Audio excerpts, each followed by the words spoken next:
पता है कि भारत में 6,743 जातियां और 42,000 उपजातियां हैं। अगर वो उपजातियों में कोई एक व्यक्ति आगे बढ़ रहा है तो यह इसकी बात की गारंटी और श्योरिटी कतई नहीं है। क्रिमिनल क्या है, भारतीय जनता पार्टी के सरकार में रेप हुआ होता है और उसका कत्ल कर दिया जाता है। तो आप ये समझिए कि संविधान लागू कहाँ है। नमस्कार दोस्तों, जैसा कि आपको मालूम होगा आज पूरा भारत बंद रखा गया है एससी और एसटी समुदाय की तरफ से। जैसा कि आपको पता होगा सुप्रीम कोर्ट ने जो वर्गीकरण का फैसला दिया था कोटे में सब कोटे का, तो आज पूरा भारत बंद रखा गया है, जिसमें बीएसपी, भीम आर्मी और भी कई संगठन हैं। तो आइए कुछ बात करेंगे उन लोगों से। ये देखिए पूरा आप देख सकते हैं बोर्ड ऑफिस चौराहा है, यहाँ पर पूरा भारत बंद रखा गया है सभी तरीके से। यहाँ पर बीएसपी के कुछ पदाधिकारी है, उनसे बात करते हैं।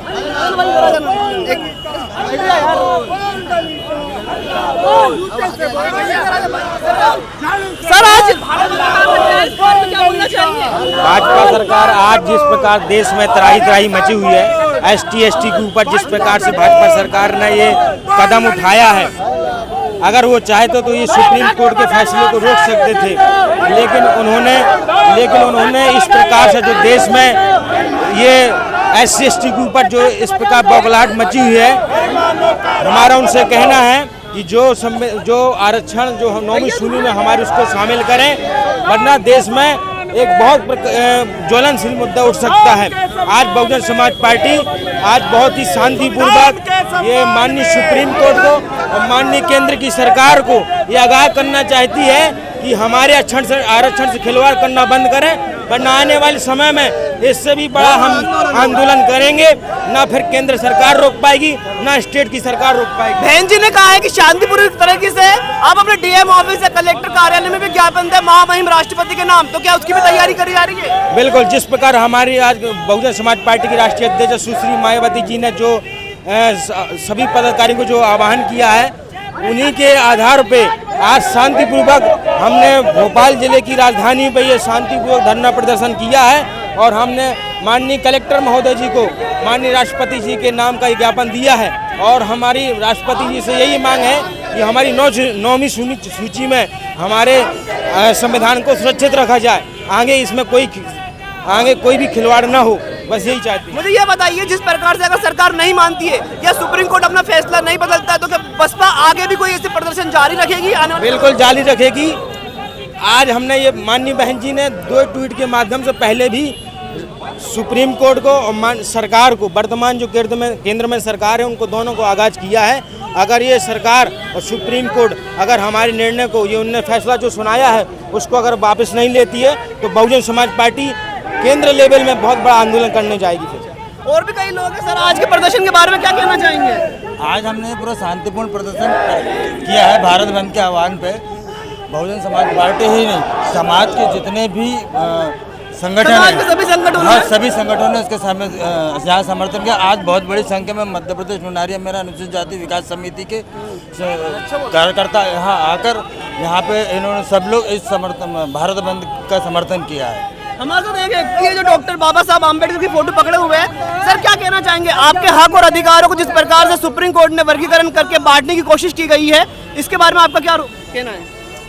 सर देखिए, जो सुप्रीम कोर्ट है मान लीजिए हमारे लिए सर्वोपरि है, क्योंकि अभी तक सुप्रीम कोर्ट के द्वारा बहुजन के हक अधिकारों की रक्षा हुई है, आरक्षण की रक्षा हुई है। हम माननीय सुप्रीम कोर्ट का विरोध नहीं कर रहे हैं, हम विरोध उस प्रणाली कर रहे हैं जैसे आरक्षण में जो बंटवारा हुआ है। आरक्षण का बंटवारा हमको दिखता है कि एससी एसटी का जो वर्गीकरण है सर, हम समाज को एकजुट लाना चाहते हैं, लेकिन इस फैसले से समाज में वर्गीकरण हो गया सर। लेकिन सुप्रीम कोर्ट के द्वारा कहा गया है कि जिन समाजों को अभी तक आरक्षण का सही प्रकार से लाभ नहीं मिला है, उसमें कई मुसहर जातियां हैं, वाल्मीकि जातियां हैं, तो उनके लिए वर्गीकरण का फैसला लाया गया है। लेकिन कुछ जो अच्छी जातियां जो आगे बढ़ चुकी है, जिसमें चमार है, महार है, उनको कितनी तकलीफ हो रही है, ऐसा भी लोग कह रहे हैं। इसके बारे में आप क्या कहेंगे? सर इसमें एक सीधा सा फंडा ये है कि जो लोग हैं जिन्होंने बोला है कि आरक्षण जिनको मिल गया है उनको ना मिले, अगर सर क्या हुआ है कि कुछ कास्ट ऐसी हैं जिन्होंने संघर्ष की नीति नहीं अपनाई, लेकिन अगर देश में देखा जाए जाटव, महार, अहरवार ये सबसे संविधान के लिए सचेत रहा है, अपने हक अधिकारों के लिए सचेत रहा है, तो उसने उसका फ़ायदा उठाया है। और सर जैसा कि आपने भी मेरे से बोला कि जिनको लाभ मिल चुका है उनको लाभ क्यों मिलना चाहिए, तो सर जो उनको क्यों तकलीफ हो रही है? तकलीफ नहीं हो रही है सर उनको, लेकिन उसमें वर्गीकरण जो डिवाइडेड बाय हुआ है ना सर, डिवाइड अगर ये चीज़ हम बोलें जिसका हम विरोध कर रहे हैं कि जो माननीय उच्चतम न्यायालय में, सुप्रीम कोर्ट में जो अपना कोलेंजिया जो अपने प्रणाली है कि मजिस्ट्रेट के बाद ही मजिस्ट्रेट बनेगा, सर उस प्रणाली को ख़त्म होना चाहिए। कॉलेजियम की बात करना चाह रहे हैं? हाँ, कॉलेजियम की बात करना चाह रहा हूँ। उस प्रणाली को ख़त्म होना चाहिए। उस प्रणाली के तहत क्या हो रहा है कि अगर मैं एससी का हूँ, मैं आज तक उस गोला जो बना हुआ है, माननीय सुप्रीम कोर्ट के घर में जो गोला बना हुआ है, मैं उसके बाहर भटक रहा हूँ। गोगोई को जानते हैं? बिल्कुल जानता जो हूँ। उस बेंच में थे, साथ की बेंच में थे, उन्होंने तो इसके मतलब खिलाफ वोट किया है कि वर्गीकरण होना चाहिए। फिर आप क्या कहेंगे? वो तो दलित समुदाय से ही आते हैं। नहीं, देखिए सर, अब दलित समुदाय से कई लोग आते हैं। दलित समुदाय का मतलब ये नहीं है कि दलित समुदाय जो अगर आएगा तो वो अपने हक अधिकारों के लिए अपने लोगों के साथ खड़ा होगा। दलित के लिए तो सर यहाँ पे जो मंत्री प्रशासन है, जिनको हमने वोट दिया है, आज वो हमारे साथ नहीं खड़े हैं। सर क्या नाम है आपका? शाहिद अख्तर। शाहिद अख्तर जी, आप बताइए, आज जो बीएसपी ने प्रदर्शन रखा है भारत बंद को लेकर, इसके बारे में क्या कहना है आप? पहली बात तो मैं सभी भारतीय सहयोगकर्ता दल संगठनों का, बहुजन समाज पार्टी का एक कार्यकर्ता और पूर्व पदाधिकारी होने के नाते मैं स्वागत करता हूं और सम्मान करता हूं और उनसे अपील करता हूं कि भारत के अंदर इस बंद को शाम तक शांतिपूर्ण तरीके से वो संगठित होकर सुचारू रूप से चलाएं। पहली बात तो ये है कि जैसे अभी मैंने सुना, आप उनसे कह रहे थे कि चमार लोग या कोई जाति, भारत के अंदर आप जानते हैं 6,743 जातियाँ और 42,000 भाई कि जिन जातियों को लाभ नहीं मिला उनको लाभ मिले। लाभ ये एक आपने अपने शब्दों में कहा कि चमार जाति के व्यक्ति को क्यों प्रॉब्लम है? मैं मुस्लिम हूँ। समस्या ये है कि अगर एक परिवार का एक व्यक्ति आगे बढ़ा है तो क्या उसके परिवार क्या या उसका आने वाला भविष्य ये सुनिश्चित है? भारत के अंदर सबसे बड़ी समस्या जो है, संविधान की गरिमा के अनुसार के संविधान को 1952 के बाद में स्थापित किया गया है। सबसे बड़ी समस्या ये, संविधान जो बाबा साहब अम्बेडकर ने मूल संविधान की प्रतिलिपि भारतीय गवर्नमेंट को सौंपी थी, उसके अनुसार आज भी भारत नहीं चल रहा है। ये बात जग जाहिर है। कांग्रेस की सरकारें, बीजेपी की सरकारें हमेशा से ये कहती चली आई हैं कि हम संविधान के अनुरूप काम कर रहे हैं, मगर सच्चाई यही है कि ना कांग्रेस ने संविधान की गरिमा के अनुसार काम किया है और ना भारतीय जनता पार्टी ने उसे सुचारू रूप से चलाने में कोई अपनी भूमिका अदा की है। आज भारत का नैतिक इतिहास ये बताता है कि भारत में 6,743 जातियाँ और 42,000 उपजातियाँ हैं। अगर वो उपजातियों में कोई एक व्यक्ति आगे बढ़ रहा है तो यह इसकी बात की गारंटी और श्योरिटी कतई नहीं है। क्रिमिलियर क्या है? वो ये सिद्ध करता है कि एक व्यक्ति अगर अब सैद्धांतिक तौर पे आगे बढ़ गया है तो वो उसके परिवार को आगे लेके जाएगा। मगर आप मुझे एक जवाब दीजिए कि अगर आप आगे बढ़े हैं, आपके परिवार में 5 लोग हैं, तो क्या आप उन 5 की गारंटी लेते हैं कि वो आगे बढ़ जाएंगे? वो आगे नहीं बढ़ेंगे। संविधान का जो आरक्षण का लाभ एक व्यक्ति को मिला है, उस एक व्यक्ति को लाभ उसके लिए मिला है। मगर मेरा मानना, मैं मुस्लिम हूँ, समझ गए होंगे आप मेरे नाम से। मुझे आरक्षण के फेवर में क्यों हूँ?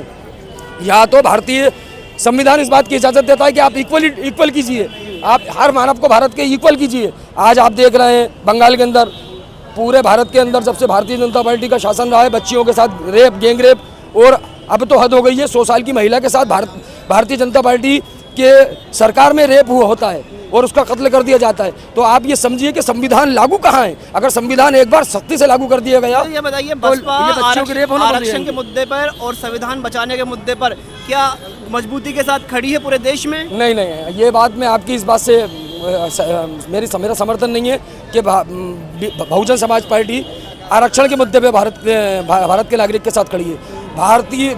भारतीय मानव के हर एक मूल नैतिक सिद्धांत की लड़ाई अगर भारत के अंदर कोई लड़ने वाला राजनीतिक दल है तो वो सिर्फ भारत के अंदर एक ही राजनीतिक दल है, बहुजन समाज पार्टी। और आदरणीय बहन कुमारी मायावती जी के नेतृत्व में हम इसको परवान भी चढ़ाएंगे, चाहे हमें अपने प्राणों की आहुति देना पड़े, मगर बाबा साहब डॉक्टर अंबेडकर के लिखे संविधान को ना हम मिटने देंगे और ना उसकी गरिमा को ठेस पहुँचने देंगे। यही बहुजन समाज पार्टी के एक छोटे से कार्यकर्ता की कोशिश होती है और यही उसको सिखाया जाता है। बहुजन समाज पार्टी का एक लीडर और एक छोटा सा कार्यकर्ता भारतीय आम नागरिक के मूलभूत अधिकारों की लड़ाई लड़ता है, उसी के अंदर आरक्षण आता है और उसी के अंदर सारी ज़रूरत की चीज़ें आती हैं। आरक्षण क्या है? हमारी रोज़मर्रा की जीवन जीने की सहूलत की चीज़ें हम तक आसानी से पहुँचे, उनको संगठित करने के लिए एक शब्द दिया गया है आरक्षण, कि एक गरीब आदमी को कैसे मिले। आज भारत की विडम्बना ये है कि 100 रुपये के अंदर एक भारत का नागरिक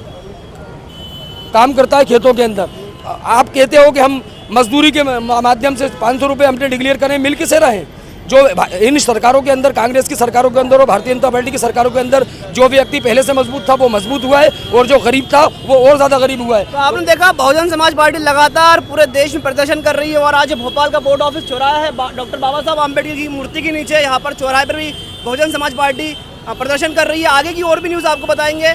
अभी आपका क्या कहना है भारत बंद के बारे में, नीचे कमेंट करके अपनी राय जरूर दीजिए और वीडियो को लाइक शेयर जरूर कीजिए।